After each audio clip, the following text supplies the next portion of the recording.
창세기 2장 18절에서 25절까지 말씀이 되겠습니다. 여호와 하나님이 이르시되 사람이 혼자 사는 것이 좋지 아니하니 내가 그를 위하여 돕는 배필을 지으리라 하시니라.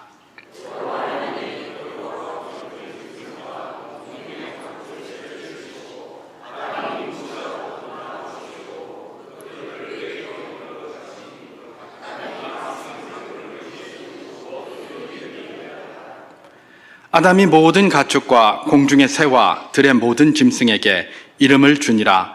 아담이 돕는 배필이 없으므로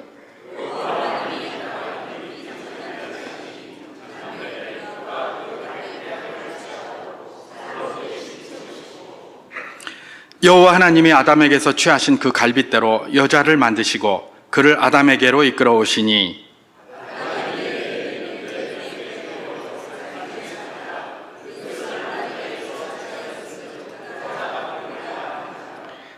이러므로 남자가 부모를 떠나 그의 아내와 합하여 둘이 한 몸을 이룰지로다. 아담과 그의 아내 두 사람이 벌거벗었으나 부끄러워하지 아니하니라. 아멘. 5월은 사회적으로 가정의 달로 그렇게 알려져 있습니다.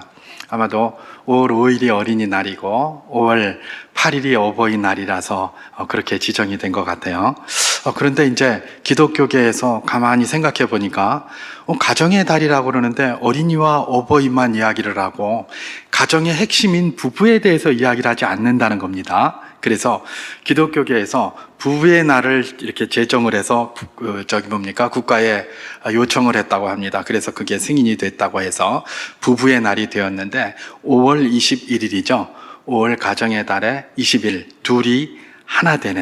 둘이 하나 되는 날, 그래서 5월 21일이 부부의 날이다 이렇게 지정이 되어져 있습니다. 어쨌든 그래서 교회에서는 5월 첫 주일은 보통 어린이 주일로 보내고 5월 두 번째 주일은 어버이 주일로 보내고 5월 세 번째 주일은 우리 교회 같은 경우는 교사 주일로 그렇게 드립니다. 왜냐하면 5월 세 번째 주일이 사실은 스승의 날입니다. 5월 15일 세종대왕의 날, 5월의 보름날, 세종날이 스승의 날이니까 세 번째 주일쯤에 있기 때문에 세 번째 주일은 우리는 교사주일로 그렇게 드리고요. 그리고 네 번째 주일이 될 수도 있고 다섯 번째 주일이 될 수 있는데 제일 마지막 주일은 보통 가정주일로 그렇게 드려왔습니다. 가정의 달이니까 가정에 대해서 한번 생각해 보는 것이 굉장히 의미가 있다고 생각해서 그렇게 진행을 해왔던 것이죠. 오늘도 여전히 가정주일이기 때문에 가정에 대하여 상고하면서 잠시 여러분과 은혜를 나눠보기를 소망합니다. 제가 어렸을 때 어른들이 흔히 하시던 말씀이 있었습니다. 아마 이 자리에 어르신들도 그런 말씀을 많이 들으셨을 텐데요. 뭐 가정에 대해서 이렇게 어른들한테 물으면 아버지나 이런 분들이 뭐라고 대답하십니까? 야, 나중에 나이 먹어보면 알아. 이러는 거예요. 도대체 뭘 어떻게 안다는 건지, 나이만 먹으면 머릿속에 그게 뿌지직 들어오는 건지 하여튼 잘 모르겠는데 나이가 들어보면 저절로 안다는 겁니다. 그래서 저절로 알려니 했습니다. 그래서 솔직히 그때는 별로 뭐 배우는 것도 잘 없었어요. 제 기억에 그렇습니다. 물론 뭐 배우려면 배울 수도 있었을 텐데 저는 몰랐으니까요. 학교에서 좀 가르친 것 같습니다. 제가 이전에 중학교 때 남녀공학이었습니다. 저희는 시골에 남녀공학이었는데, 그런데 이제 남자는 가정을 안 배워요. 남자는 기술을 배웠습니다. 기술을 배우고, 여학생은 뭘 가르쳤습니까? 가정을 가르쳤어요. 근데 이제 남녀공학이다 보니까 여학생들이 배우는 가정에 대해서 좀 듣지 않습니까? 내용의 전체적인 건 잘 모르는데 늘 그 여학생들이 하는 소리를 이렇게 들여다보면 뭐 인테리어를 어떻게 하는지, 청소는 어떻게 하는지, 음식은 어떻게 만드는지, 옷은 어떻게 짓는지 뭐 이런 것만 이렇게 이야기를 많이 하더라고요. 뭐 요즘처럼 뭐 실습 이런 것도 잘 하지도 않고 그때는 뭐 워낙 사람도 많고 그러니까 실습할 여지도 없고 그냥 이론으로만 막 하는데 그런 거를 이렇게 배우더라고요. 그래서 가정이라는 건 그냥 음식 잘 만들고, 옷이나 만들어 입고, 청소 깨끗하게 하고, 가정 인테리어나 잘하는 건가 보다. 이렇게 생각을 했어요. 사실은 그랬어요. 잘 모르니까요. 그것만 배웠으니까요. 자, 그러다 보니까 이 가정이 참 중요한데 말입니다. 이 가정에 대해서 뭐 잘 모르니까 전부 그냥 뭐 세상에서 사람들이 말하는 소리 막 듣고 그런가 보다라고 그렇게 이야기를 하고 있는 거예요. 근데 사실은 가정이 어떤 것이고 중요한 것인가에 대해서는 오래전부터 그런 이야기들이 많이 있어 왔습니다. 그걸 사람들이 배우지도 못했고 가르치지도 않는 거예요. 그래서 그런 문제가 생긴 것이죠. 예, 물론 뭐 가르치긴 가르쳤어도 귀담아 듣지 않고 그걸 집중해서 안 들었기 때문에 그럴 수도 있습니다. 뭐 예를 들면 우리나라에 뭐 성리학이 유명했지 않습니까? 성리학에 보면 소학이라는 게 있습니다. 물론 이제 소학 이거는 성리학에서 나온 게 아니라 원래 송나라의 주자에서 나온 것이죠. 그래서 주자가 자기 그 밑에 제자였던 주희가 자기 제자였던 유자증에게 쓰라라고 해서 쓴 게 그 소학입니다. 이 소학에도 보면 굉장히 가정 생활이나 이런 것에 대한 내용이 많이 기록되어져 있습니다. 많이 기록되어져 있는데 이전에 제가 고등학교 다닐 때 국어책에 소학언해라는 부분이 있었습니다. 그래서 그 소학언해를 이렇게 배운 기억이 있거든요. 그래서 거기에서 특별히 뭡니까? 삼강오륜에 대한 것들을 이렇게 그 부분에서 이렇게 해가지고 가르치는 것들을 배웠습니다. 소학언해는 소학을 우리나라의 이런 어린이들과 이런 걸 가르치기 위해서 훈민정음으로 기록한 게 소학언해입니다. 그래서 우리가 그걸 가지고 이렇게 배웠던 것이죠. 근데 사실은 알고 보면 그런 것들 배우기만 했지만 그냥 이렇게 떠도는 소리로 들었지 이걸 뭐 구체적으로 우리가 가서 뭐 조선시대 사람이 아니다 보니까 그걸 잘 배우지 않았던 것입니다. 그래서 잘 몰라요. 그런데 가정에 대한 이런 관심사와 중요도가 점점 강화되면서 가정에 대한 많은 가르침들이 이제는 많이 나와 있지 않습니까? 책도 굉장히 많이 나와 있고 강의들도 많이 있습니다. 유튜브에 보면 강좌들이 굉장히 많거든요. 여러분 이런 걸 들으시기 바랍니다. 그런 걸 듣는 게 굉장히 유익합니다. 그저 그냥 세상에서 조금 들은 그런 풍어를 가지고 내 가정을 운영시키려고 하면 안 됩니다, 이거. 가정이 얼마나 복잡하고 다단한데요. 여러분, 가정이 정말 복잡합니다. 뭐 다른 사람 이웃들하고야 뭐 한 번 보고 안 볼 수도 있잖아요. 근데 가정은 그게 아니거든요. 날마다 부대껴야 되고, 날마다 머리를 맞대야 되고, 날마다 음식 같이 먹고 자고 일어나야 되는 거예요. 이렇게 중요한 거를 그래 대충 풍어를 듣고 풍어리나 없는 것들을 가지고 운영하겠다? 아니 우리가 직장에 취직하려고 해도 얼마나 취직 준비 열심히 합니까? 학교에 하나 들어가려고 해도 얼마나 학교 대학가 뭐 이런 데 들어가는 공부합니까? 그런 데는 그렇게 하면서 말입니다. 이 중요한 가정, 평생을 이끌고 가야 될 이 가정에 대해서 별로 관심이 없어요. 그냥 남들이 이야기하는 풍월만 듣고 그냥 그대로 하고 있는 것이 오늘날의 현실이라는 것이죠. 그래도 요즘은 그런 강좌가 많이 나오고 있다 보니까 젊은이들이나 이런 분들이 그런 걸 관심을 가지고 많이 들여다봅니다. 굉장히 중요합니다. 거기 유익한 게 많이 있습니다. 그래서 시간이 나시면 그런 유튜브 같은 데도 한번 들여다보시고 그런 책들도 한번 읽어보시고 그래 보십시오. 우리가 알지 못하는 전문가들이 기록한 많은 것들이 거기에 있습니다. 눈이 확 뜨입니다. 그래서 그런 것들을 안 읽고 내 소견에 오른 대로 하는 것보다 그걸 읽는 것이 100배 낫습니다. 100배. 그러니까 꼭 그런 시간을 내시기를 바랍니다. 그런데 그럼에도 불구하고 이런 책들, 이런 강좌들 한계가 있죠. 한계가 있어요. 왜냐하면 그 책은 누가 쓴 겁니까? 사람이 쓴 거예요. 그죠? 그 책은 사람이 쓰다 보니까 어떤 문제가 있습니까? 시공간의 제약을 받아요. 아까 제가 소학을 이야기를 했습니다만은 소학언해, 조선시대 때는 그게 됐어요. 그 시기에는 그게 됐어요. 16세기에는 그게 됐어요. 근데 그 후에 지금 안 맞지 않습니까? 그죠? 지금은 다 그냥 그런 거 얘기하면 뭔 꼰대 같은 소리 하노? 이런단 말입니다. 그죠? 물론 그 정신이 중요한 게 많이 있음에도 불구하고 많이 부딪히는 게 있기 때문에 지금은 그거 잘 듣질 않는 거예요. 왜냐하면 사람이 만든 거거든요. 그래서 소학도 이렇게 들어가 보면 소학언해에 보면 공자께서 무슨 말씀하셨다. 뭐 맹자가 무슨 말, 공자왈, 맹자왈, 얘기에서 뭐라고 썼다. 얘기왈 뭐 이런 게 쭉 이렇게 써 있거든요.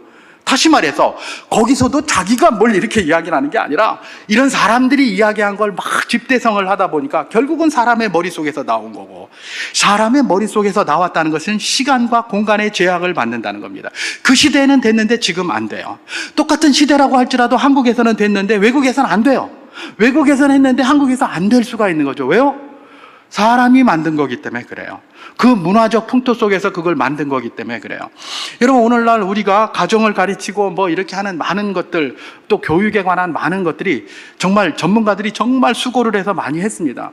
근데 그럼에도 불구하고 많은 경우 우리 바닥에서 이렇게 왔다기보다는 외국에서 공부하고 온 것을 가지고 들여옵니다. 자, 그러다 보니까 우리 토양에 맞지 않는 게 많이 있어요. 맞지 않음에도 불구하고 그걸 하다 보니까 이게 언밸런스가 생기고 소위 아노미 현상이라는 게 일어나는 겁니다. 그래서 이게 뭐고 이러니까 그걸 배운 세대들은 사실은 우리하고 외국은 전혀 기반이 다른데 그 배운 대로 하려고 그러고, 기존의 세대들은 뭐 이런 이상한 신인류들이 나타났노 이래가면서 갈등이 많이 생기는 것 아니겠습니까? 예, 그것이 분명 우리 가정을 세워가는데 유익하고 유리한 게 많이 있습니다만은 한계도 있는 것이죠. 그게 뭡니까? 인간이 만든 것이기 때문에 시공간의 제약을 받는다는 것입니다. 그렇기 때문에 우리가 집중해 보아야 될 것이 무엇입니까? 시공간의 제약을 받지 않는 것이 무엇인가를 알아볼 필요가 있는 겁니다. 그 시공간의 제약을 받지 않는 것은 무엇입니까? 본질적인 겁니다. 본질적인 거. 이거는 뭐 2000년 전에도 그랬고 5000년 전에도 그랬고 지금도 그렇고 앞으로도 그렇다는 겁니다. 누가 그걸 가르칠 수 있겠습니까? 바로 우리 하나님이시라는 것입니다. 천지를 만드신 하나님께서 시공간의 제약을 받지 아니하고 가정에 대한 가르침을 주셨어요. 그게 어디 기록되어 있는 겁니까? 성경에 기록되어져 있어요. 다른 것들은 시간이 지나고 공간이 바뀌면 바뀌어요. 그런데 성경에서 말씀하는 이거는 시간이 지나도 공간이 바뀌어도 변하지를 않아요. 왜냐하면 본질에 대해서 이야기하고 있기 때문에 그렇습니다. 그래서 이 가정주일에 오늘 저는 메시지의 제목을 가정주일에 기억할 것이라고 하면서 붙이고, 여러분과 잠시 오늘 본문을 중심으로 해서 하나님이 가정에 대해서 어떻게 가르치시는가, 반드시 그 기억할 거 한 2가지 정도만 잠깐 살펴보고 그렇게 마치려고 하는 것입니다. 자, 그러면 하나님께서 이 가정주일에 가정이 뭐라고 가르치시는가, 그걸 한번 살펴보는데요. 먼저는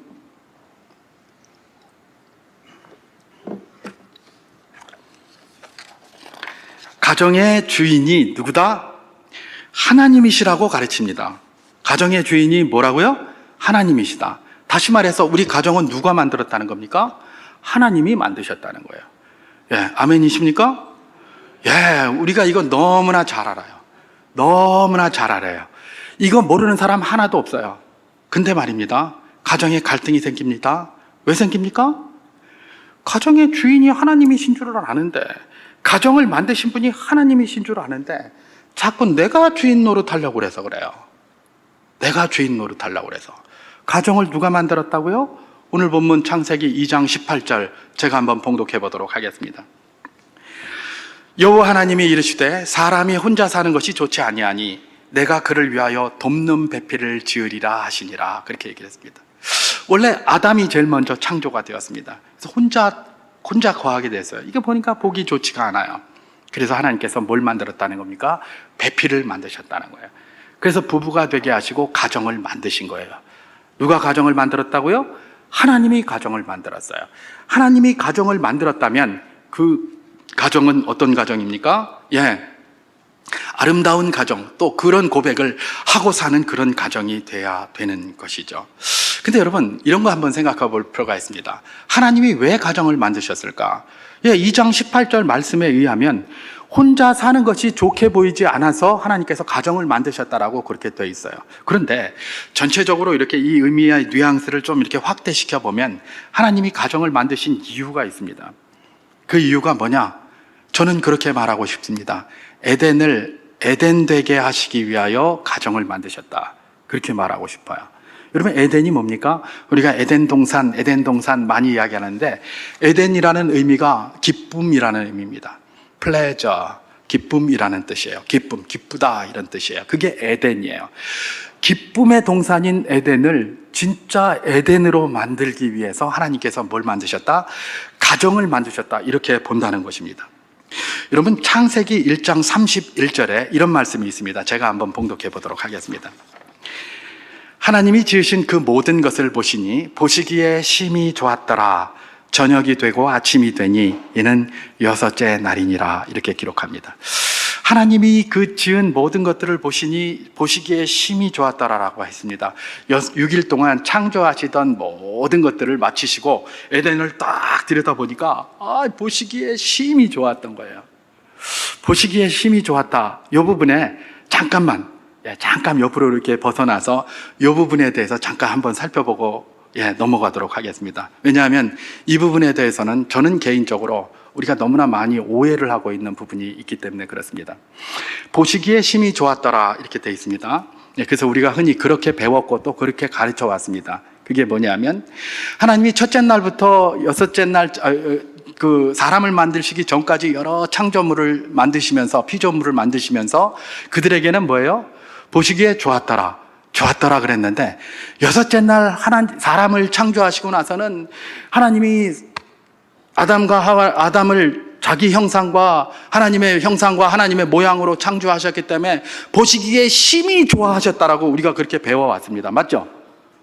또 그렇게 가르쳐 왔습니다. 맞죠? 아닙니까? 맞잖아요. 예. 그러니까 세상의 모든 피조물보다 하나님께서 사람을 너무 사랑하신다. 그렇기 때문에 다른 걸 만들었을 때는 보시기에 좋았더라 하다가 사람 만들고 나서는 보시기에 심히 좋았더라라고 말씀하셨다. 이렇게 이야기를 합니다. 예, 그럴 수도 있습니다. 그런데 여러분 성경 한번 자세히 읽어보십시오. 사람 만들고 나서 보시기에 심히 좋았더라는 말이 있습니까? 없습니다. 보시기에 좋았더라는 말도 없어요. 그러나 연속선상에서 이야기를 한다면 보시기에 좋았더라라고 하는 것이 연속선상에서 의미가 있습니다. 그럼 보시기에 심히 좋았더라는 말은 무엇인가? 제가 창세기 1장 31절을 다시 한번 봉독해 보도록 하겠습니다. 창세기 1장 31절입니다. 자, 자세히 보십시오. 하나님이 지으신 그 모든 것을 보시니 보시기에 심히 좋았더라요. 그 모든 것. 여긴 사람만 들어가는 거 아닙니다. 지금 6일 동안 창조하신 모든 것들을 보시니 보시기에 심히 좋았던 거예요. 사람만 그런 거 아닙니다. 사람에 대해서는 안 나와 있어요, 오히려. 그 연속선상에서 그냥 좋았다고 볼 수 있어요. 그런데 그 모든 것을 보시니 하나님이 보시기에 심히 좋았더라라고 기록되어져 있어요. 늘 우리가 저걸 읽는단 말이에요. 근데 해석은 그렇게 해오고 그렇게 가르쳐 왔던 것이죠. 여러분 여기서 무엇을 이야기를 할까요? 하나님은 뭐 사람이 혼자 막 독불장군처럼 이렇게 하는 것들을 기뻐하실까요? 그렇지 않습니다. 하나님은 질서와 조화를 좋아하시는 분이십니다. 그걸 심히 기뻐하시는 분이십니다. 모든 만물이 코스모스, 아름답게 질서를 이루고 아름답게 움직여가는 그것을 심히 기뻐하신 거예요. 사람만 아닙니다. 다른 모든 것들도 마찬가지입니다. 함께 해야 됩니다. 그래서 우리가 자연도 보호해야 되고 하나님의 말씀을 따라 땅을 정복하고 다스리고 하는 데에 최선을 다해야 하는 겁니다. 아이고 뭐 자연을 보호하는 게 아니 하나님이 사람에 대해서 심히 기뻐한다면 자연은 뭐하러 보호합니까? 그냥 사람만 부글부글 살게 만들지. 그죠? 하나님이 심히 기뻐하신 건 다른 게 아니에요. 코스모스. 모든 게 아름답게 조화롭게 균형 있게 무질서했던 땅이 그야말로 하나님의 말씀을 따라서 질서가 생기고 거기에서 아름다운 모습으로 바뀌어져가는 그 모든 것들을 보고 하나님이 뭘 했다는 겁니까? 심히 기뻐하셨다는 거예요. 어쨌든 이렇게 심히 기뻐하면서 하나님이 조금 좋지 않아 보이는 것이 있었던 것이죠. 여러분, 에덴은 굉장히 중요한 곳이고 하나님이 심히 기뻐하시는 모든 질서를 가지고 있는데 그 중에서도 약간 좋지 않아 보이는 것이 하나님의 눈에 있었던 것입니다. 그게 뭡니까? 창세기 2장 18절을 제가 다시 한번 봉독해 보도록 하겠습니다. 여호와 하나님이 이르시되 사람이 혼자 사는 것이 좋지 아니하니 내가 그를 위하여 돕는 배필을 지으리라 이렇게 얘기를 합니다. 처음에 아담이 딱 만들어지고 하나님이 보시기에 전체적인 질서와 조화를 보니까 심히 좋았었어요. 그랬는데 가만히 아담을 딱 들여다보니까 혼자 있는 거예요.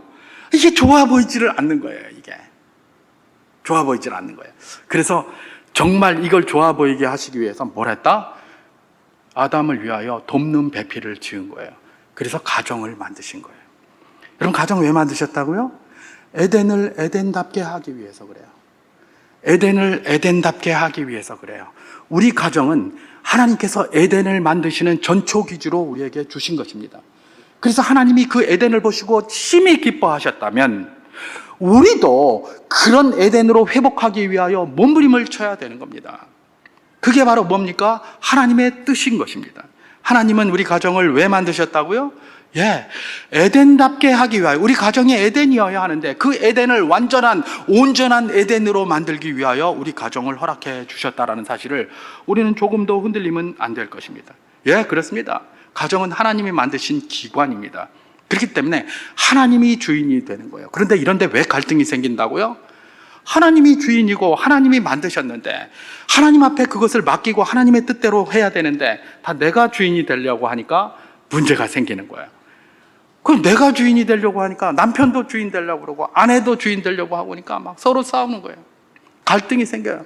여러분, 죄된 본성을 가지고 살아가는 인생들에게 있어서 갈등이나 다툼이 없을 수 없죠. 그러니까 가정에서는 갈등과 다툼이 더 많을 수가 있어요. 왜냐하면 다른 사람은 잠시 안 볼 수도 있잖아요. 갈등 한 번 생기면, 근데 이거는 맨날 봐야 되니까. 맨날 밥같이 먹고 막 이러고 있어야 되니까. 이게 갈등이 심화되면 심화됐지 풀리기가 굉장히 어려워요. 갈등은 얼마든지 있을 수 있어요. 그런데 그 갈등을 어떻게 해소하느냐가 굉장히 중요한 겁니다. 그런데 그 갈등이 왜 나왔는지를 생각하는 것도 중요하지 않겠습니까? 갈등이 왜 나옵니까? 내 뜻대로 하려고 그래서 그래요. 내 방식대로 하려고 그래서 그래요. 내 기준으로 모든 것들을 하려고 그래서 그래요. 그러면 갈등이 안 생기겠습니까? 서로 다 이기려고 하는데요. 그게 바로 뭡니까? 범죄한 인생의 군상이 아닙니까? 원래는 그렇지 않았어요. 원래는 인생들이 서로 칭찬하고 아담에게 이 하와를 데리고 왔을 때 뒷부분에 나오지만 이게 내 뼈 중에 뼈요 살 중에 살이다 이래가면서 얼마나 기뻐했는지 몰라요. 그런데 나중에 어떻게 합니까? 막 서로 정죄하고 저 인간이 그랬다 그러고 이 인간이 그랬다 그러고 막 싸우기 시작해요. 죄가 들어오면서부터요. 그러고 나서부터 자기가 중심돼서 자기 기준으로 판단하다 보니까 갈등이 있는 거예요. 여러분, 우리 가정의 주인은 하나님이신 줄 믿습니다. 하나님이 우리 가정을 만드셨다는 걸 확신하시기를 바랍니다. 여러분, 믿죠? 예, 마음에 믿을 뿐만 아니라 삶 속에서 그것을 구현해 보시기를 바랍니다. 여러분, 제가 이걸 왜 잘 알겠습니까? 제가 늘 그러거든요. 제가 늘 그러니까 잘 알잖아요. 저도 가르치기는 이렇게 가르치고 성경 말씀이니까 이렇게 쭉 하면서 저도 맨날 주인 노릇하려고.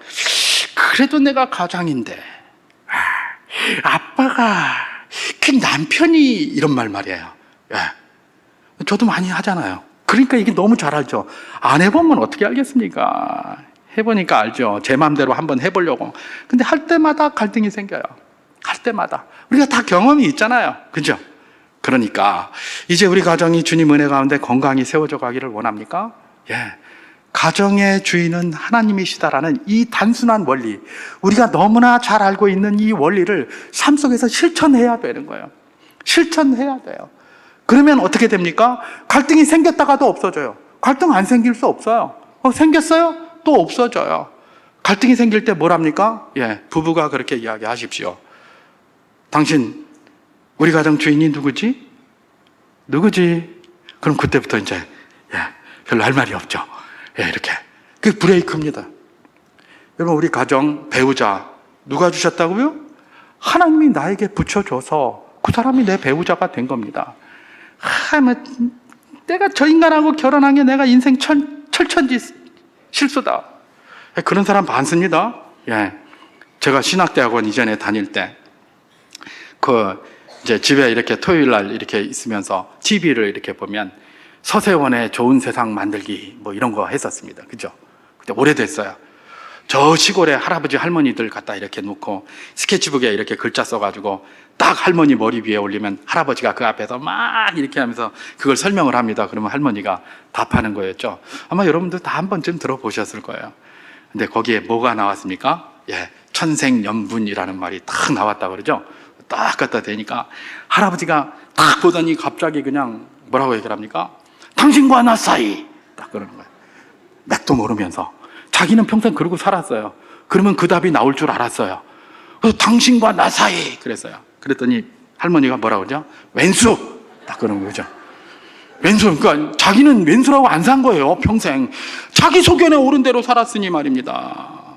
그러니까 부인이 왼수 같은 삶을 사는지 안 사는지도 모르는 거예요. 자기 소견에 옳은 대로 살았거든요. 자기가 주인 돼가지고 말해요.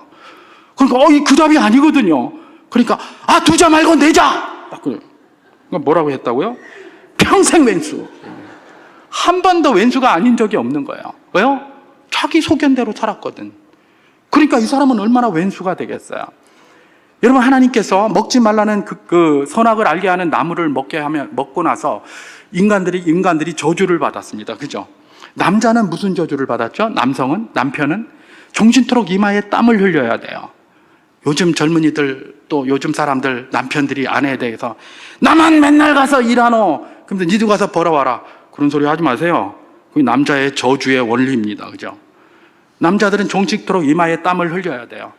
이마에 땀을 흘려서 가정을 세워가야 돼요. 그게 남자예요. 그게 남자에게 주어진 하나님의 벌이에요. 그걸 감당해야 돼요. 그거 안 하려고 하니까, 벌 안 받으려고 하니까 자꾸 이상한 일들이 생기는 거예요. 여자에게도 벌이 있었어요. 무슨 벌입니까? 잉태하는, 해산하는 고통, 그거 벌 맞아요. 그리고 또 벌이 하나 있죠? 거기 우리 번역이 좀 이상한데, 남편을 사모하고 남편은 너를 다스릴지니라. 이렇게 되어 있어요. 남편을 사모하는 게 무슨 벌입니까? 그죠? 남편 사랑해야죠. 사랑은 오래 참고, 사랑은 온유하며, 사랑은 시기하지 않으며, 세상에 믿음, 소망, 사랑은 영원히 있을 것인데 그 중에 제일은 사랑이라 그래 놓고 아내가 남편을 사랑하는 게 그게 무슨 저주입니까? 그럼 저주받아서 저주 안 받으려고 사랑 안 하는 겁니까 지금? 그 사모한다는 번역이 잘못됐어요. 번역이 잘못됐어요. 뭡니까? 너를 원하고로 번역하면 돼요. desire. 아내가 남편을 원하는 거예요. 어떻게 원하는 거예요? 이겨먹으려고 하는 거예요. 자기 마음대로 뭘 하려고 남편을 이겨먹으려고 그러는데, 옛날에 남편이 힘이 세잖아요. 완력의 시대에. 그러니까 못 살게, 못 이기게 하는 거예요. 근데 자꾸 시키는 거예요. 다스리는 거예요. 그게 여자들한테 저주라는 거예요. 그게 성경 말씀이에요. 그러니까 성경 말씀이 가르치는 것들을 잘 따지면 이게 뭐 큰 문제가 없는데, 전부 주인이 돼서 여자는 남자를 이기려고 하고 남자는 여자를 이기려고 하고, 지금 이 세상에 돌아가고 있는 모든 이런 어떤 성적인 이 성별 이런 대결 구조가 다 어디서 나온 겁니까? 죄된 본성에서 나온 것들이에요. 서로 이기려고 하니까 나는 죄인이다라는 것들을 그냥 다 보여주고 있는 거예요. 서로 이기려고 하고 서로 이겨먹으려고 하니까 맨날 갈등이 생기는 겁니다. 갈등이 생길 때마다 어떻게 했다고요? 주인이 누구지? 그렇게 질문하면 됩니다. 서로 그렇게 이야기를 하십시오. 부부간에 주인이 누구지? 여러분, 내 배우자는 하나님이 나에게 가장 맞는 사람으로 주신 거예요. 여러분, 혹시 대리일 사위로 결혼하신 분 이 자리에 계십니까? 혹시 민며느리로 결혼하신 분 이 자리에 계십니까? 아니면 무슨 집안의 문제로 정략 결혼하신 분들 계십니까? 그런 분들 없죠? 없잖아요. 있으면 한번 손 들어보시죠. 우리 아버지는 민며느리 결혼하셨다고 옛날에 그러시더라고요. 그런 분들 지금 잘 없잖아요. 그렇죠? 그런 거라면 부모가 다 결정해서 주니까 내 마음에 안 들 수도 있어요. 어쩔 수 없이 할 수도 있어요. 그런 거 아닙니까? 그러면 마음에 안 드는데 그럼 결혼하셨단 말입니까? 그래도 처음엔 다 좋았잖아요. 그죠? 하고 나서 좀 지나 보니까 이게 아닌가벼, 잘못 왔냐벼, 이런 생각이 드는 거죠.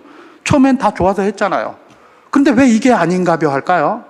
이 인간이 결혼하기 전에는 나한테 잘하더니 요새는 왜 이래? 그 인간이 왜 그랬을까요? 그때는 자기를 위해서 막 이랬거든요. 결혼하기 전에 자기 생각대로 해주고 자기 좋아하는 거 해주고 자기 원하는 거 다 해줬잖아요. 근데 결혼 딱 하고 났더니 변심, 이제. 그래가지고 뭐예요? 내가 주도권을 잡아야 돼! 이러는 거예요. 그러면서, 암탉이 울면 집안이 망한다고 막 그러니까 여자들은 또 뭐라고 그런다고요? 암탉이 물어야 알을 낳지. 이래가면서 서로 자기가 주도권 잡으려고 싸우고 있는 거예요. 누가요? 자기가 주인이 돼서. 여러분, 이게 가정을 갈등하게 하는 가장 중요한 요인입니다. 내가 주인이 되려고 하면 안 돼요. 하나님이 가정을 만드신 줄 믿으시기 바랍니다. 하나님이 가정의 주인이 되셔야 해요. 그래야 우리 가정에 갈등이 생겼더라도 갈등이 갈등으로 남아서 모든 것들을 무너뜨리지 않고 그 갈등이 봉합되는 은혜가 있게 되는 것입니다. 내 배우자, 지금 내가 보기에 미우나 고우나 내가 처음에 그 사람 좋아서 결혼했습니까? 계속 그렇게 보이도록 몸부림쳐야 돼요. 안 보입니까? 눈을 씻으십시오. 그냥 사도 바울처럼. 알코올에 씻으면 안 되지.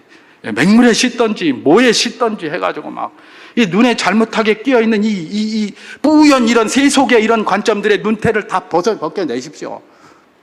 그 사람만한 사람 없어요. 그래서 하나님이 주신 거예요. 여러분, 내 자녀들 누가 주신 겁니까? 자녀들이 내 겁니까? 우리 겁니까? 아닙니다. 그 자녀들은 하나님 겁니다. 하나님 거예요. 그냥 하나님께서 우리 가정에 잠시 맡겨둔 겁니다. 그래서 저도 하나님 보고 하나님 아버지 하고 우리 아들도 하나님 아버지 하는 것 아닙니까? 옛날에 우리 어른들이 뭐라고 했다고요? 기독교가 아들도 아버지도 하나님 아버지라고 그러고 할아버지도 하나님 아버지라고 그러고 아들도 하나님 아버지라고 그러고 손주도 하나님 아버지라고 그러니까 이런 불쌍놈들이 모인 것이 기독교구나 이랬다고 하잖아요. 그 사람들은 몰라서 그러는 거예요. 이 세상의 모든 사람들이 주인은 누구예요? 하나님이에요. 제 아들의 주인, 제 딸의 주인도 하나님이시고요. 그들이 나중에 자녀를 낳는 주인도 하나님이세요. 우리는 뭐예요? 하나님께서 우리 집에 맡긴 거예요. 걔네들을. 잠시 니네 집에 이런 애 주고 이런 애 주니까 잘 맡아서 좀 키워라. 그럼 말씀으로 좀 같이 가르쳤으면 좋겠다. 내 뜻대로. 왜냐하면 내 자식이고 내가 주인이니까. 그런 거예요. 그게 가정이에요. 그런데 가정에서 내가 주인 되려고 하고 서로 주인 되려고 하니까 갈등이 없을 수가 없는 것이죠. 갈등이 생깁니까? 주인이 누구죠? 부모 자식 간에, 부부 간에 늘 질문해보는 복된 분들 될 수 있기를 주님의 이름으로 축원합니다. 그것 반드시 기억하시고 실행에 옮기셔야 되고, 또 하나 우리가 기억해야 될 것이 있습니다. 그게 뭐냐면 부부가 하나 되어야 된다는 겁니다. 부부가 하나 되어야 된다. 부부가 하나 되어야 된다. 배우자는 서로 하나가 되어야 돼요. 왜냐하면 모든 가정의 모범이 되는 이 첫 가정인 아담의 가정이 본래 배우자가 하나였기 때문에 그래요. 다른 이유로 하나 되는 게 아닙니다. 원래 하나였어요. 원래 가정은 배우자가 하나였어요. 거기서 출발했어요. 그렇기 때문에 다시 원래 모습으로 돌아가야 된다는 거예요. 그게 하나님의 뜻이에요. 오늘 본문 창세기 2장 21절에서 23절 말씀을 제가 봉독해 보도록 하겠습니다. 여호와 하나님이 아담을 깊이 잠들게 하시니 잠들매 그가 그 갈빗대 하나를 취하고 살로 대신 채우시고 여호와 하나님이 아담에게서 취하신 그 갈빗대로 여자를 만드시고 그를 아담에게로 이끌어 오시니 아담이 이르되 이는 내 뼈 중에 뼈요 살 중에 살이다. 이것을 남자에게서 취하였은즉 여자라 부리리라 하니라. 그렇게 기록합니다. 하나님께서 아담이 혼자 있는 게 보기 싫어서 그를 깊이 잠들게 하신 후에 갈비뼈 하나를 취하셨습니다. 갈비뼈 하나를 취하셔서 그걸로 하와를 만드셨다고 기록하고 그렇게 해서 아담에게로 이끌어 오셨다고 합니다. 아담 아직 죄가 그들에게 들어오지 않은 시기다 보니까 이걸 보니까 너무 멋진 겁니다. 그러니까 내 뼈 중에 뼈요 살 중에 살이다. 내 온몸에 무엇보다도 더 대단하다. 가장 아름답다라는 그런 표현입니다. 여러분 남편이 아내에게 이런 표현을 하면 그날 저녁부터 뭐가 달라지겠죠? 당신은 내 뼈 중에 뼈요 살 중에 살이에요 이러고 앉았는 거예요. 얼마나 소름 돋습니까? 그만하라 그냥 막 그러면서 막 이럴 것 같지 않습니까? 근데 원래 그랬어요. 원래 지금 우리가 이게 죄된 본성 속에 살아가니까 다 옛날 거 이게 원래 본성을 잊어버리고 이게 뭔지 모르니까 아이고 소름 돋게 이게 뭐하고 이게 그런 말 왜 하노 이렇게 하지만 원래 그랬어요. 원래 제가 소름 돋게 이런 말 왜 하노 이걸 왜 할까요? 제가 그런 거 잘하거든요. 뭐라 그러면 말라나 뭐 이렇게 이런 말이 자꾸 생기니까. 근데 그게 원래 그랬어요. 원래 내 뼈 중에 뼈요 내 살 중에 살 이게 원래였어요. 근데 말입니다. 우리 번역이 이게 좀 재미가 없는데 자 여기 보면 뼈 중에 뼈요 살 중에 살이다 라고 이야기하고 아담이 뭐라고 얘기를 합니까? 이를 남자에게서 취하였은즉 여자라 하리라 이렇게 얘기를 해요. 그죠? 제가 가끔 말씀을 드리는 건데 우리 번역이 좀 이상해요. 남자에게서 취하였은즉 여자라 하리라. 왜 남자에게서 취했는데 여자가 됩니까? 이상하잖아요. 번역을 남자에게서 취하였은즉 여자라 하리라. 왜 남자에게서 취하였는데 여자라고 하지? 우리 언어의 개념으로는 이해가 안 돼요. 근데 히브리어로 보면 이해가 돼요. 왜냐하면 히브리어는 그걸 갖다가 사용해서 하면 이렇게 됩니다. 거기는 남자를 이쉬라고 합니다. 이쉬는 남자라는 의미도 있고 사람이라는 의미도 있어요. 영어도 그러잖아요. man 그러면 보통 명사 man으로 하면 모든 사람을 이야기할 때 man이라고 해요. 근데 특별히 구별해서 성별로 나눌 때는 man 그러면 남자예요. 그리고 여자는 woman 그렇게 얘기를 하죠. woman. 이게 약간 영어도 이거와 비슷한 성격이 있는 것 같은데 그러나 내용은 달라요. 어쨌든 이 이쉬라는 것은 사람이라는 뜻이기도 하고 또 남자라는, 성별로 구분하면 남자라는 의미도 있어요. 근데 여자는 뭐냐? 이샤라고 그래요. 이샤. 그러니까 이씨에게서 취하였은즉 이샤라 하리라, 그렇게 얘기했어요. 이씨에게서 취하였은즉 이샤라 하리라. 말이 비슷하잖아요. 그런데 이샤는 뭐냐면 이씨에다가 그냥 방향을 나타내는 접사를 하나 붙인 거예요. 접사, 방향을 나타내는 거예요. 그러니까 이씨로부터라는 의미예요. 이샤가. 그러니까 남자에게서 취하였은즉 남자로부터라 하리라, 그 말이에요. 그걸 우리가 여자라 하리라 이렇게 하는 거죠. 남자에게서 취하였은즉 남자로부터라 하리라, 요게 말이에요. 이씨로부터 취하였은즉 이샤라 하리라, 그렇게 얘기를 하는 거예요. 다시 말해서 이씨나 이샤나 원래 하나였다는 거예요. 거기서 뭐예요? 이샤가 나온 거예요. 남자로부터 취하여서 나온 거예요. 그게 여자라는 거예요. 배우자는 뭐예요? 원래 하나예요. 원래 하나예요. 거기서부터 취해진 거예요. 그게 내 배우자예요. 여러분이 인정하든 인정하지 않든 천지를 만드신 하나님, 사람을 만드신 하나님, 가정을 지으신 하나님께서 그렇게 가정을 만드신 거예요. 워낙 유지가 요즘 뭐 죄로 말미암아 전부 나눠져 있고 그냥 나눠져 있는 게 당연하다 생각하니까 한 몸이다 이러면 막 소름 돋고 그냥 뭐고 이게 닭살 이런 소리 하는 거지. 원래 하나였어요. 원래 하나에서 나온 거예요. 그래가지고 있었고 나왔기 때문에 생각이 똑같아야 됐어요. 하나님의 뜻과 생각으로. 그런데 하나님의 뜻과 생각이 아니라 죄된 본성을 따라 자기 소견에 오른 대로 자기가 주인 되려고 하고 막 이러니까 갈등과 갈등이 거듭되고 서로가 서로를 반목하는 그런 결과로 나타나게 된 것이 무엇입니까? 바로 이 오늘날 우리가 살아가고 있는 이 현상이라는 것입니다. 그래서 우리 주님께서는 뭐라고 이야기를 하십니까? 오늘 본문 창세기 2장 24절을 봉독합니다. 이러므로 남자가 부모를 떠나 그의 아내와 합하여 둘이 한 몸을 이룰지니라, 이렇게 얘기를 합니다. 이러므로 남자가 부모를 떠나 그의 아내와 합하여 둘이 한 몸을 이룰지니라, 이렇게 얘기하는데 둘이 한 몸을 만들어 가야 된다는 겁니다. 왜요? 원래 그랬기 때문에 그렇다는 겁니다. 여러분 여기 잘 보십시오. 남자가 부모를 떠나라는 말이 있어요. 그죠? 여러분 아담과 하와에게 부모가 있었을까요? 없었을까요? 하나님이 부모예요. 아담과 하와는 태어날 때부터 성인이었어요. 그렇잖아요. 아담과 하와가 아기로 태어나지 않았습니다. 태어날 때부터 성인이었어요. 자, 그렇다면 여기서 부모를 떠난다는 것은 아담과 하와의 가정은 해당이 되는 겁니까? 안 되는 겁니까? 해당이 안 되는 겁니다. 아담과 하와 이후에 생육법으로 태어나는 모든 가정이 여기에 해당되는 거예요. 다시 말해서 아담과 하와의 가정은 원래 하나였다. 그러므로 너희 생육법으로 태어나는 모든 가정은 그 가정처럼 둘이 하나가 돼야 된다, 그 말을 하고 있는 거예요. 그 말을. 여러분 왜 부부가 하나가 돼야 됩니까? 그게 원래 모습이에요. 우리에게는 성경하고 생경하고 이상하고 소름 돋고 닭살 돋고 하지만 그게 원칙이에요. 그러니까 우리 하나님께서는 다른 이야기 하시는 거 아니에요. 원래로 돌아가라, 본 모습으로 돌아가라, 그 이야기를 하고 계시는 것입니다. 여러분 둘이 하나 되는데 특별히 여기서 뭐라고 이야기를 합니까? 부모를 떠나라고 그렇게 이야기를 합니다. 부모를 떠나. 여러분 부모를 떠난다는 말이 굉장히 의미가 있어요. 보통 둘이 한 몸이 된다, 둘이 하나가 된다 그러니까 부모를 떠나 둘이 하나가 된다고 하니까 그렇게 생각합니다. 결혼식 할 때 그동안 살고 있었던 부모님 집을 떠나서 새롭게 가정을 이루거나 그걸로다가 많이 이야기를 해요. 저도 이제 결혼 예배 이런 설교를 많이 하고 이렇게 합니다만은 어쨌든 그런 설교들을 이렇게 가만히 들어보면 그런 관점으로 많이 이야기를 합니다. 근데 하나님이 여기서 이야기하는 게 그 정도 수준일까요? 그렇지 않습니다. 부모를 떠나서 자기들끼리 신방 차려서 이렇게 사는 그 정도를 이야기하는 게 아닙니다. 하나님이 여기서 부모를 떠나 둘이 합하여 한 몸을 이루라는 건 굉장히 심오한 것입니다. 제가 결혼 설교 때도 가끔 하는 것인데 뭡니까?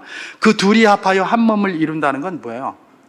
네가 내 안에 내가 네 안에예요. 네가 내 속에 내가 네 속에, 이거예요. 우리 주님께서 그렇게 얘기하셨잖아요. 제자들이 주님 따라다니면서 하나님을 보여주세요, 하나님을 보여주세요 그랬어요. 그랬더니 주님이 뭐라고 얘기를 합니까? 야, 너희들 내 하나님을 보고 있는데 자꾸 왜 하나님 보여달라고 하느냐, 이러셨어요. 그죠?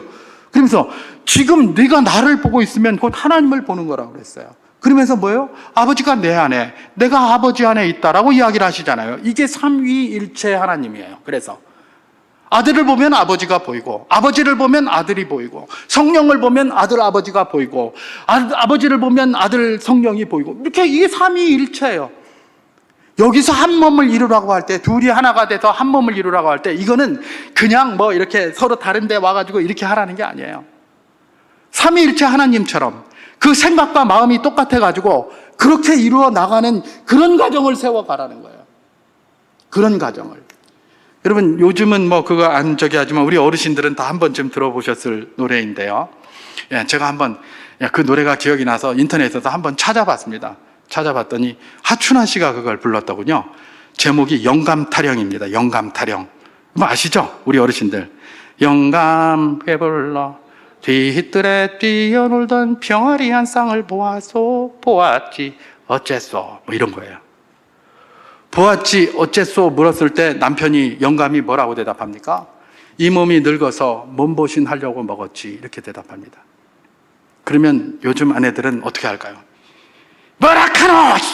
내가 그거 키워가지고 내가 팔아가지고 내가 이거 쓰려고 그랬는데 그걸 고세 못 참고 확 잡아먹어. 예, 분명히 그랬을 거예요. 그랬는데 그 아내가 뭐라고 얘기를 합니까? 잘했군, 잘했어. 잘했군, 잘했군, 잘했어. 그래서 내 영감이라지. 이렇게 얘기를 하는 겁니다. 근데 이제 영감이 또 부인에게 물어요. 마누라, 왜 불러요? 외양간 메어놓은 얼룩이 황소를 보았나? 보았지요. 어쨌나? 그랬어요. 그랬더니 마누라가 뭐라고 대답하느냐? 친정집 오라비 장가들 미천에 주었다고 그래요. 얼룩이 황소를 친정집 오라비 장가들 미천에 주었다니, 당신 말이야, 그게 얼마짜린데 누구 허락받고 당신 마음대로 그래? 난리 날 것 아닙니까? 요즘 관점이라면. 근데 이 남편 뭐라고 대답합니까? 이 영감이 잘했군, 잘했어. 잘했군, 잘했군, 잘했어. 그러게 내 마누라래지. 제가 무슨 이야기를 하고 있는 겁니까? 이 사람들이 서로 그런 것에 대해서 뭐 서로 토의하지 않아도 서로 마음이 똑같은 겁니다. 아내의 마음이 곧 남편의 마음이고요. 남편의 마음이 곧 아내의 마음이에요. 자꾸 네 거 내 거 이래가지고 주인 삼으려고 하고 내가 주인 노릇하려고 하니까 이게 안 되는 거지. 원래 우리 그 노래에도 그런 게 있었어요. 우리 어른들은 그런 거 늘 부르고 살았어요. 네 마음이 내 마음, 내 마음이 네 마음. 예. 이 도둑놈 심보가 돼서 네 마음이 내 마음, 내 마음이 내 마음 이렇게 되니까 요즘 문제가 되는 건데, 이전에는 그렇지 않은 것이죠. 예. 여러분, 뭘 이야기를 하겠습니까? 이런 하나됨을 요구하시는 거예요. 물론 부부간에 이런 것들을 서로 이야기하고 함께 나눠야 되는 게 가장 기본입니다. 근데 어쨌든 이분들은 모든 사람, 자기 부부의 마음을 너무 잘 아는 겁니다. 그래 놓으니까 이렇게 해도 이게 바로 내 남편의 기쁨이고, 이렇게 해도 이게 바로 내 아내의 기쁨일 것이다라는 확신이 있으니까 그렇게 했고, 자연스럽게 거짓말하지 않고 그대로 이야기를 한 것이죠. 이게 바로 뭡니까? 하나됨입니다. 하나됨.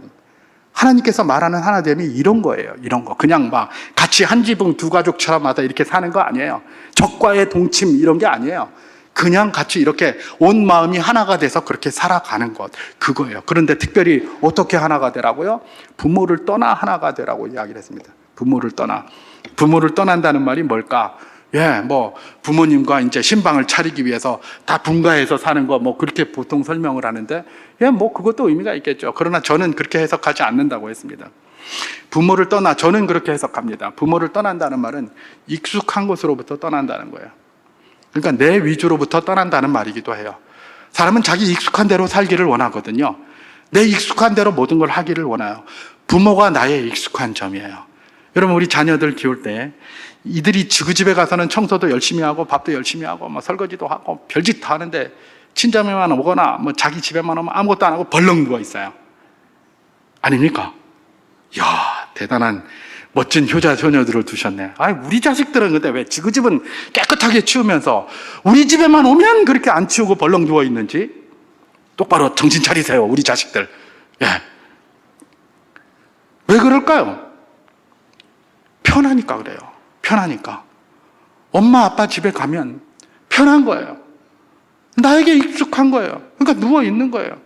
어머니 아버지들, 야, 이 나이 먹은 내가 이거 해주라, 이 젊은 것들이 뭐하고, 이런 말 하지 마시고 그냥 해주세요. 그냥 지금 집에 와서 원래 자기 똥개도 자기 집 앞에서는 뭐 하나 먹고 들어간다고 하잖아요. 그 잡이 집에 와서 그렇게 벌렁 누워있지 딴 데 가서 어디 이렇게 하겠습니까? 그러니까 우리 부모님들이 몸도 노쇠하고 힘드시지만 자녀들이 나서 벌렁 누워있으면 이 젊은 것들이 누워서 너희 집에서도 이렇게 하나 이런 말 하지 말라는 거예요. 그리고 그냥 해주세요. 그냥 그게 바로 아름다운 모습입니다. 예. 할 수 없으면 못하는 거고 할 수 있을 때까지 해주는 게 또 부모님의 아름다운 모습이기도 한데요. 어쨌든 익숙한 거예요. 내게 익숙한 것을 떠나라는 겁니다. 그래서 둘이 한 몸을 이루라는 거예요. 내게 익숙한 대로 하려고 하니까 뭐가 되는 거예요? 내가 주인이 되는 겁니다. 내 시키는 대로 안 하노? 왜 나는 이렇게 하는데 니는 이러노? 왜 이렇게 하노? 저렇게 하노? 그런 게 한두 개겠습니까? 예. 저희 부부도 이렇게 보면 아주 오래 살았습니다만은 여전히 같이 이렇게 이런 게 많아요, 버릇이. 예를 들면 저는 겨울에는 화장실 문을 꼭 닫습니다. 그리고 여름에는 항상 열어요. 근데 우리 집사람은 가만히 보면 나중에 혼날라 이런 얘기 했다가 가만히 보면 겨울에는 맨날 열어놓고 여름에는 맨날 닫아요. 저걸 왜 저렇게 할까? 여름에는 열어야 공기도 좀 통하고 이 습기가 제거될 텐데 맨날 닫고 겨울이 되면 맨날 열어요. 찬바람 들어오는데. 예. 저는 굉장히 계산적으로 딱 해서 하는데 저 양반은 그렇게 하시더라고요. 저 뒤에 앉아서 매 눈으로 지금 나를 이제 오늘 큰일 날 것 같은데 어쨌든 이렇게 오래 살아도 그래요. 이게 그러니까 이걸 맞추려고 하면 안 돼요. 여기서 맞추려는 건 둘이 한 몸이 이룬다는 건 뭡니까? 그런 것 가지고 이야기를 하는 것이 아니라 하나님의 뜻에 맞춰서 둘이 합심을 해 나가라는 겁니다. 이런 갈등이 있어, 이런 차이가 있어도 왜 이렇게 하냐 이게 아니라 내가 가서 문 열면 되잖아요. 저는 그렇게 해요. 가끔 잔소리도 하지만 문 열고 이렇게 하면 돼요. 그렇게 하면 돼요. 그러고 나서 뭘 이끌어가는 겁니까? 하나님의 뜻이 무엇인지를 살펴서 거기에 맞춰가서 하나를 이루는 거예요. 내 소견에 옳은 대로 하나를 이뤄가는 게 아니라. 제가 왜 이걸 잘한다고요? 저도 늘 제 소견대로 하거든요. 그래서 참 이런 거 말씀 전할 때마다 속으로는 니나 잘해라 임마, 니나 잘해라 임마 하는 마음이 여기까지 막 올라와요. 그래도 어떻게 하겠습니까? 목사에게 주어진 사역이 이런 사역 아니겠습니까? 함께 우리가 이 길을 걸어가자는 겁니다. 우리 다 잘 못합니다. 잘하면 뭐 들을 필요 없죠. 잘하면 하나님께서 이런 말씀을 왜 쓰셨겠습니까? 잘 못하니까 그러는 거거든요. 그러니까 함께 이 일을 걸어가자. 하나님이 기뻐하시는 것은 무엇입니까? 부부가 원래 한 몸이었기 때문에 둘이 하나님의 뜻에 맞춰서 자기에게 익숙한 것을 떠나서 자기 주장만 하지 말고 하나님의 뜻을 따라 하나로 맞춰가라. 이게 하나님께서 원하시는 뜻이라는 것입니다. 정리합니다. 이 가정주일에 기억해야 될 것이 있습니다. 하나님이 우리 가정의 주인이시고 하나님이 우리 가정을 만드셨다는 그 사실입니다. 내가 주인 되려고 하지 마십시오. 하나님께 주인의 자리를 양보할 수 있기를 주님의 이름으로 축원합니다.